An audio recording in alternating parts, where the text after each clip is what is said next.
Our planet is calling for change, and the transition to a green economy offers a path towards a sustainable future.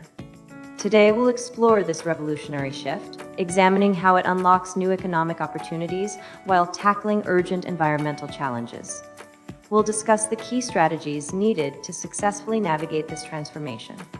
Stay tuned, and as always, stay safe.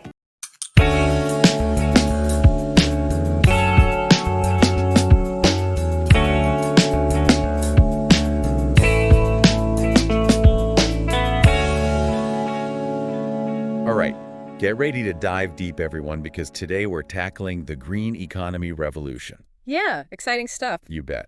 And you sent me, well, a mountain of info on this. Maybe a bit too much. Never. More is always better when it comes to these deep dives. I like your style. So let's see, we've got articles, reports, even some personal notes in here. Mm-hmm. Seems like you're really serious about understanding this whole shift towards sustainability, huh? You know, what really fascinates me is that this isn't just some trend like swapping out gas guzzlers for electric cars. It's way bigger. Right, it's a whole system, like how our economies work, how we produce and consume. Exactly. Even how we think about progress itself. It's changing everything. It is huge. And let's see, I'm seeing sources here covering everything from like global trends down to specific case studies. Yeah. Oh, and a lot on Indonesia and Southeast Asia. So you're interested in the real world effects then? Definitely. Both close to home and across the globe. Got to see how this revolution is actually playing out. Love it. And your material here, it really highlights both sides of the coin, you know, the incredible opportunities, but also the challenges. Oh, yeah. It's not all going to be easy. That's for sure. But hey, challenge accepted, right? That's what these deep dives are all about. Yeah. So let's climb this information mountain, see what's really going on, what matters most. Sounds good. Let's start with sustainable development. You know, it's kind of like the foundation of the whole green economy thing. Okay, the foundation, so like the bedrock. Yeah. It's about finding that sweet spot where you've got economic growth, environmental protection, and social equity all working together. Right, it's not just going green then, it's building a system that works long-term for everyone. Exactly. And I'm seeing that idea a lot in the stuff you sent. It's popping up everywhere. It is, for sure. It's recognizing that a healthy planet is crucial for a healthy economy. Right. Got to have both. And for it to last, it's got to be fair. Can't leave anyone behind in this whole transition. Makes total sense. Now, one thing that's jumping out from your research is this idea of the green economy creating, well, a wave of new economic opportunities, not just good vibes, but real jobs, whole industries even. Oh, absolutely. Like take renewable energy, for example. We've seen an explosion in solar and wind power installations around the world. Yeah, those are getting pretty common now. They are. And get this, China is actually leading the way. You know, they produce like a huge amount of the world's solar panels. Really? How much are we talking? Like 70% of solar panels and 60% of wind turbines globally. Wow, 70%? They've really cornered the market there. They have, and it's bringing them massive economic benefits. They actually already blew past their 2030 renewable energy targets. No way, ahead of schedule. Yeah, 6 years early. Yeah. And now they're aiming even higher with a goal of 25% non-fossil energy consumption by 2030. Ambitious. And they're putting their money where their mouth is. They're backing it up with a huge investment in their energy conservation industry, like $2.1 trillion. Whoa, 2.1 trillion. Okay, that's serious commitment. But, you know, it makes me wonder, if renewables are getting so cheap and efficient, why are we still seeing those fossil fuel subsidies in so many places? Seems counterproductive, no? It's a tough situation. There are some pretty powerful interests tied to those fossil fuel industries, you know, political and economic. It's like, well, you've heard that saying about turning a giant oil tanker. Oh, yeah. Takes time, and there's going to be resistance. Exactly. That's why we need to be having these conversations. Again, the more we understand, the better we can navigate it all. I agree. Now, you've included a bunch of stuff about Germany's energy wind, that ambitious plan of theirs to ditch fossil fuels and nuclear power. How's that going? It's been a mixed bag, to be honest. They've become a global leader in renewable energy, which has created tons of green jobs, and their emissions have dropped significantly, but it hasn't all been smooth sailing. Oh, what's been tricky? Well, they've run into problems with like grid stability and costs. Energy costs have gone up in the short term. So it's not just flipping a switch. There are those bumps in the road. Yeah, trade-offs, adjustments. The whole system needs to change, not just the parts. Exactly. It reminds me of this conversation I had with a solar panel installer. He was saying how tough it is to get permits and connect to the grid in some areas. It's like, yeah, the whole system needs an upgrade. For sure. System level change. And speaking of systems, let's talk electric vehicles. You've got a lot here about Indonesia's role in this sector. Yeah, they're sitting on all those massive nickel reserves, right? Crucial for EV battery production. I'm really curious if they're going to become a major player. Oh, absolutely. They are. They've got something like 40% of the world's nickel supply, and they're using it to become a global battery manufacturing hub. So they're basically saying, hey, world, if you want EVs, you got to come to us. Pretty much. Bold move. I like it. But it does make you wonder, is all that nickel mining being done responsibly? What about the environmental impact, the social impact? You're spot on. That's a crucial question. We can't just swap one dirty industry for another. Right. Greenwashing won't cut it. Nope. Sustainability has to be at the forefront of every step. True. It's not just about the tech. It's how we develop and deploy it. Now, one of your sources mentioned Indonesia's Just Energy Transition Partnership, the JDTP. What's that all about? Oh, the JETP is huge. It's an initiative where several developed nations, including the U.S. and Japan, have pledged a massive $20 billion to help Indonesia ditch coal and boost renewables. Wow. 20 billion. Okay, they're serious. They are, and a big chunk of that is going towards EV battery production, which is really interesting. So they're getting serious about this green economy thing. Yeah, and it's not just about the money. They're aligning these initiatives with their national development plans, showing they're really committed to weaving sustainability into their economic growth. They're not treating it as a side project. It's core to their future. I like that approach. But it's not just Indonesia, though, right? This whole EV shift is global. Absolutely. Global EV sales are through the roof, jumped 25% just last year alone. Wow, 25%. That's a big jump. It is, and with battery costs dropping like a rock, they're becoming more and more competitive with gas guzzlers. Yeah, you can get some pretty good deals on EVs now. You can. It's like this perfect storm brewing. The tech is getting better, prices are down, and consumers want those cleaner options. But what about the people working in those fossil fuel industries? What happens to them in all this? That's where the idea of a just transition comes in.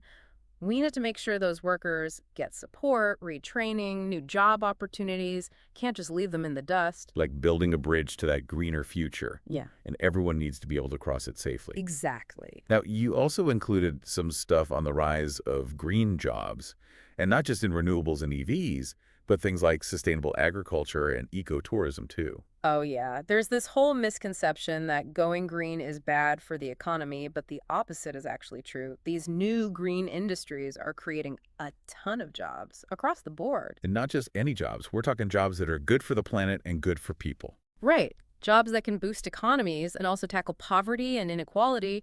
Imagine creating opportunities for people in rural areas where good jobs are scarce. It's win-win. I like it. Win-win. Okay, I'm getting pumped about this. Sounds like this green economy revolution is creating a whole new world of possibilities. It really is. But you did mention challenges earlier. Let's get into those.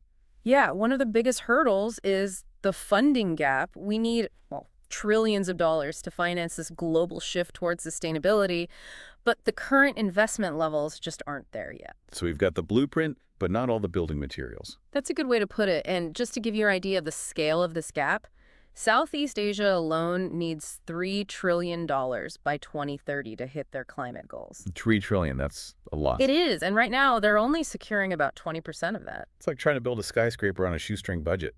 Right. So we need innovative solutions, new financing models, things like blended finance, where public and private funds are combined, that can help de-risk investments and make those sustainable projects more attractive to private investors. It's like creating that safety net for investors, encouraging them to take a chance on these green initiatives. Exactly. Okay, so that's the funding gap.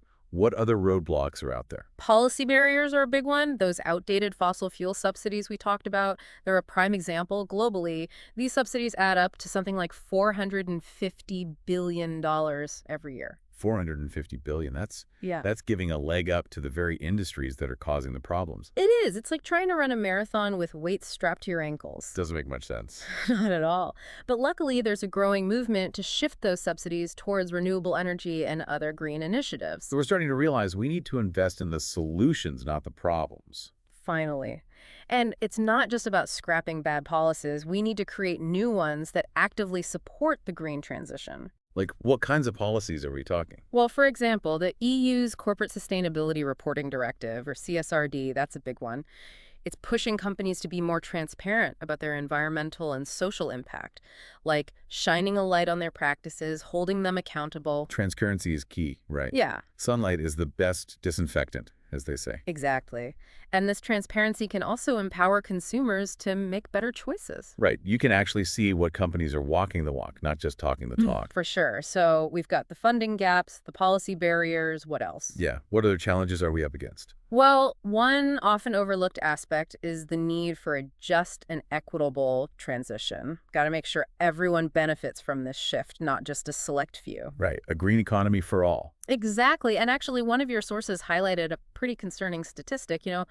Wealthy urbanites in Southeast Asia have ecological footprints that are 10 to 20 times larger than those of rural populations. Whoa, 10 to 20 times. That's a huge gap. It is. And if we're not careful, this transition could actually make those existing inequalities even worse. Like those who are already struggling get left even further behind. Exactly. Imagine a scenario where those green jobs are concentrated in cities, leaving rural communities behind, or the costs of switching to renewable energy hit low-income households the hardest. We need to be actively addressing these concerns. So it's building a green economy that works for everyone, not just the privileged few. How do we make sure that happens? Well, for starters, policies need to be designed with equity in mind. We need to invest in education and training programs that reach everyone, especially those who are most vulnerable to job displacement in this transition. Right, like those who might lose their jobs in those older, less sustainable industries. Yeah. And we need to make sure those benefits of a green economy, things like access to clean energy and a healthy environment, those are distributed fairly too. So a multi-pronged approach, targeted policies, investments in education, and a strong focus on those social safety nets. Exactly. And there are some inspiring examples out there. Take those self-sufficient energy villages in Indonesia. Oh yeah, those are pretty cool. They are. Not only are they reducing their reliance on fossil fuels, but they're also generating income and strengthening those community bonds. It's like taking control of their own energy future and creating a more resilient, equitable community at the same time. Right. Shows that even small-scale, community-driven projects can make a big difference. They can. Okay, I'm seeing a pattern here. It's not just about the technology, not just about the policies. It's about people. It's about empowering those communities, creating opportunities, making sure no one gets left behind. I agree. But it's not just economics and social justice either. There's the whole environmental side of this revolution too. Of course, can't forget about the planet itself. The whole point of this transition is to create a more sustainable relationship with the natural world. Right, protecting biodiversity, restoring those ecosystems, and reducing our impact on the planet's resources. So it's like we're trying to heal the planet while building a better future for everyone. Well said. But it does make you wonder, can we really achieve both? Can we have a thriving economy without trashing the environment? That's the million-dollar question, isn't it? And it's something we're going to explore more in the next part of our deep dive. We'll look at real-world case studies, the successes, the challenges, and really get into how this green transition is playing out on the ground. All right, sounds good. Looking forward to that. But for now, I think we've laid a pretty solid foundation, unpacked those core concepts, explored the opportunities and challenges, Yeah, I think so. and started to grapple with the complexities of this whole green economy revolution. But for now, let's take a breather, and when we come back, we'll delve into those case studies you mentioned and see how this is all actually playing out in the real world. Sounds like a plan. Okay, we're back, and now it's time to get into some real-world examples of this green economy revolution in action. Before the break, we were talking about the challenges and opportunities. Yeah, But it's one thing to talk about it, and another to actually see it happening on the ground. totally. So let's zoom in on a specific example. How about Costa Rica? They've been making waves with their ecotourism and conservation efforts. Oh, yeah. Costa Rica, I've heard good things. They've been at it for a while, right? They have. They've been strategically protecting huge chunks of their land, as national parks and reserves for decades now. Smart move. It is. And it's turned them into a top destination for those eco-conscious travelers. So they're proving that you can have a thriving economy and be a responsible steward of the environment. It's like they found a way to make protecting nature profitable. Exactly. And it's not just about tourism. They've also made big strides in reducing deforestation and protecting biodiversity, which is crucial for a healthy planet. Win-win for everyone. I like it. Win-win. Okay, Costa Rica is officially going on my travel bucket list, but let's shift gears now and talk about a real giant on the global stage. China, they're a major player in the world economy, and whatever they do has ripple effects everywhere. True, their actions definitely have an impact. And when it comes to the green economy, those massive investments they're making in things like electric vehicles and renewables, they're really shaking things up. They're like a green tech powerhouse. Yeah. And a lot of it comes down to government policies and financial support. They've really been instrumental in driving down those costs, making those technologies more accessible, more competitive with fossil fuels. So it's not just market forces, it's that government backing that's really pushing things forward. For sure. And just to give you an idea of the scale of their efforts, in 2024 alone, they installed a whopping 205 gigawatts of new wind and solar capacity. 205. Wow, that's more than the entire renewable energy capacity of the U.S. It is. Okay, they're not messing around. But all this rapid expansion, doesn't it also raise some concerns about resource extraction and environmental impact? Yeah. I mean, all those solar panels, wind turbines, they need a lot of raw materials. You're right. That's a valid point. The sourcing of those raw materials for these green technologies, it has to be done responsibly, sustainably. Right, we can't just shift the burden from one place to another. Exactly. Got to make sure the cure isn't worse than the disease. And speaking of that, one of your sources mentioned that e-waste, electronic waste. Oh, yeah, that's a growing problem. It is. The global volume of e-waste is projected to hit a crazy 75 million metric tons by 2030. And a lot of that ends up in developing countries, places without the proper recycling infrastructure. That's a serious issue. We need to be thinking about the whole life cycle of these technologies, right? From mining to disposal. We do. It's about moving towards a circular economy model where those resources are reused and recycled as much as possible. It's not just swapping out old tech for new. It's a whole system change. Okay, so we've talked Costa Rica, we've talked China. You've also included quite a bit on Indonesia and their green initiatives, especially in the EV sector. Yeah, Indonesia is really interesting. They're trying to leverage those abundant nickel reserves to become a global hub for EV battery production. Like the Saudi Arabia of electric vehicles. Yeah. And they're not just aiming to supply the world with batteries, they also want to develop their own domestic EV industry. Ambitious. Yeah. But is that a sustainable path? Can they pull it off without causing a lot of environmental and social damage? That's the big question. They're facing a lot of pressure to make sure their nickel mining is done responsibly, and they're also grappling with this whole challenge of transitioning away from coal, which is a big source of energy and jobs there. So they need to find that balance, embracing the green economy without leaving people behind. Exactly, and that's where those initiatives like the JETP come in, providing financial and technical support to help countries like Indonesia navigate this whole transition in a just and equitable way. Right, that partnership where those developed nations are pledging billions of dollars to help Indonesia phase out coal and boost renewables. But are they doing anything else beyond these big initiatives? What other steps are they taking to green their economy? They're doing a lot. One interesting thing is their push to develop a circular economy. They're working on roadmaps to reduce waste and improve resource efficiency in key industries. So they're thinking about the whole picture, not just clean energy. They are. It's a more holistic approach. And they're also looking at creating green jobs, promoting sustainable agriculture, even using digital technologies like AI to optimize energy use and resource management. Wow, they're covering all the bases, it seems, but all this sounds great in theory. What about the practical realities? Are these initiatives actually having a real impact on the ground? That's what we need to figure out, and it's still early days, but there are some positive signs. One of your sources mentioned that Indonesia's renewable energy capacity is growing steadily, and they're on track to hit their target of 23% renewables in their energy mix by 2025. That's good news. It is, but what about the economic and social impacts? Are people actually benefiting from this? Yeah, are those green jobs actually being created? Well, one of your sources highlighted a study that found Indonesia's green economy initiatives could generate hundreds of billions of dollars in additional revenue and create millions of new jobs by 2030. Millions of jobs, that's huge. But are they actually materializing? Are they reaching the people who need them most? That's the key question, and it needs to be monitored closely. Those green jobs need to be accessible to everyone, especially those who might be losing their jobs as we transition away from those fossil fuel industries. It's about making sure everyone has a chance to participate and benefit, creating a truly inclusive green economy. Right. And of course, there are going to be bumps in the road. What are some of the challenges they're facing in Indonesia? Yeah, what's holding them back? One big challenge is the need for consistent policies, fragmented regulations, lack of enforcement that can create a lot of uncertainty for investors and make it hard for those green businesses to grow. Makes sense. It's like trying to build a house on shifting sand. You need a solid foundation. Exactly. And another challenge is the digital skills gap. We talked about how Indonesia is trying to use AI and other digital tech to optimize their green economy initiatives.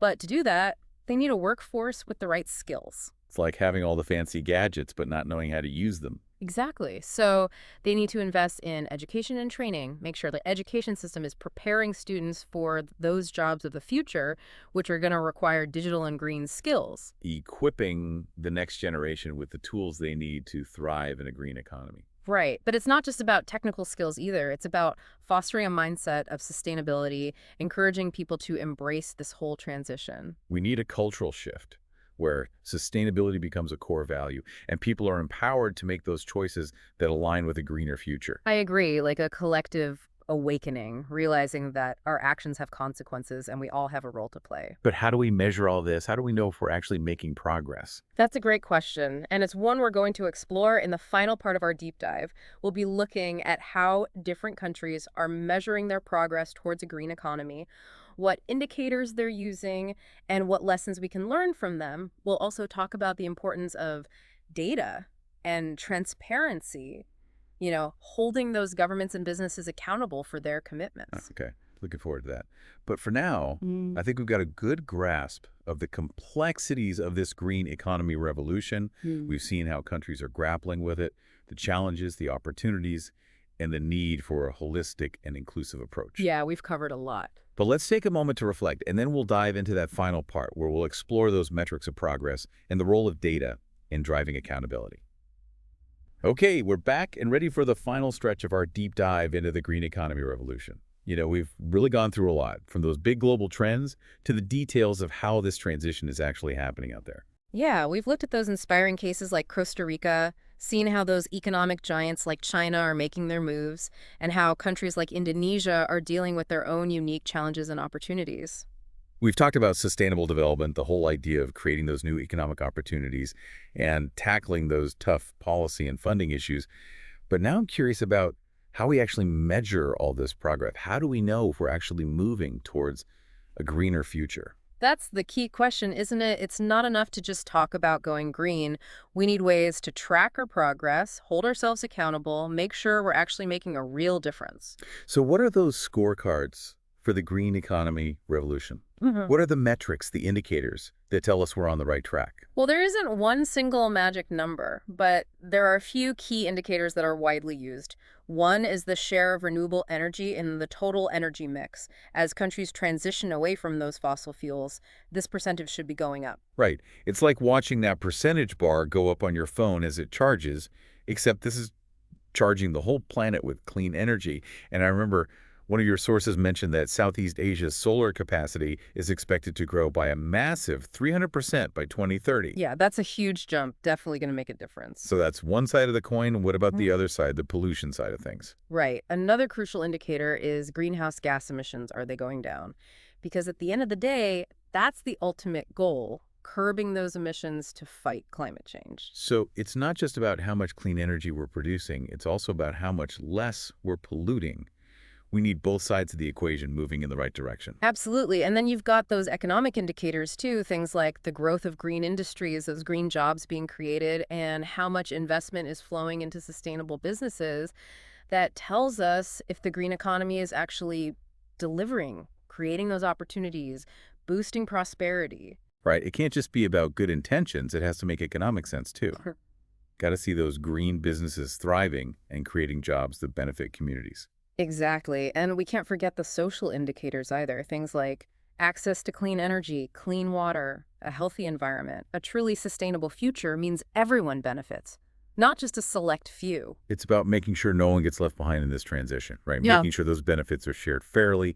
So how do we track all these indicators? Is there some kind of global green scorecard we can all look at? Well, there are various organizations and initiatives that track all these metrics. The UN Sustainable Development Goals, for example, Those provide a framework for measuring progress across a whole range of sustainability indicators. And then there are regional and national efforts too, monitoring and reporting on their progress towards a green economy. So there's a lot of data out there, but it sounds kind of scattered. Across different organizations, platforms, it seems like it would be tough to get a clear, complete picture of how we're doing. It can be, and that's why transparency and data accessibility are so important. We need that clear, reliable data, and it needs to be publicly available so we can hold those governments and businesses accountable for their promises and really track our collective progress. It's like those nutrition labels on food, right? The more info we have, the better choices we can make. Exactly. Are there any countries doing this well? Using data to drive that accountability and transparency in their green transition? Yeah. Any good examples out there? There are some promising ones. Some Scandinavian countries, for instance, they're known for their comprehensive and transparent environmental reporting. They make a lot of their data public so citizens can track progress and hold their leaders accountable. It's like they're saying, we're not just talking the talk, we're going to show you the data, let you see for yourself how we're doing. Yeah, and that level of transparency is key for building trust, making sure we're all on the same page. It's like trust but verify. Right. Right. But it's not just about governments either. Businesses need to step up too, be more open about their impact. Absolutely. Consumers are demanding more transparency these days. They want to know where their products come from, how they're made, what their impact is on the planet. It's like voting with your wallet, supporting companies that align with your values. And the more info you have, the better those choices can be. For sure. And that's why initiatives like the EU's Corporate Sustainability Reporting Directive are so important. They're pushing companies to be more upfront about their environmental and social performance, which benefits everyone in the long run. It's like leveling the playing field, making sure companies are competing on sustainability, not just price and quality. Exactly, because in a truly sustainable economy, those things should go hand in hand. So we've got those metrics, we're working on the transparency. But what about us, the individuals? What role do we play in all this? You know, it's easy to feel overwhelmed by how big this challenge is. Like, what can one person really do? Right. It can feel like a drop in the ocean. But remember, the ocean is made up of trillions of drops. Every choice we make, how we travel, what we buy, what we eat, how we use energy, it all adds up. It's like those videos you see online, people cleaning up trash on the beach. One person starts, then others join in, and boom, you've got a movement. Exactly. Collective action starts with individual choices. The more people who embrace that sustainable lifestyle, the more pressure we put on those businesses and governments to change. So we need to become conscious consumers, aware of our impact, willing to make those changes in our own lives. And beyond our own choices, we can use our voices too. Talk to our friends and family about these issues, support those businesses doing the right thing, and hold our leaders accountable for creating a more sustainable future. It's about using our collective power to create a world that we're proud to leave for the next generation. I agree, because this green economy revolution, it's bigger than just economics or technology. It's about creating a better future for everyone. Well said. I think our listeners now have a solid understanding of the green economy revolution and what it means for them. They've got the facts, the figures, the inspiration, and hopefully a renewed sense of hope. Because while the challenges are real, so are the solutions. And the more we understand, the better equipped we'll be to create that truly sustainable future. Thanks for joining us on this deep dive into the green economy revolution. We hope you found it informative and empowering. It's been great exploring these ideas with you. And remember, this isn't just about avoiding the bad stuff. It's about creating a positive vision for the future.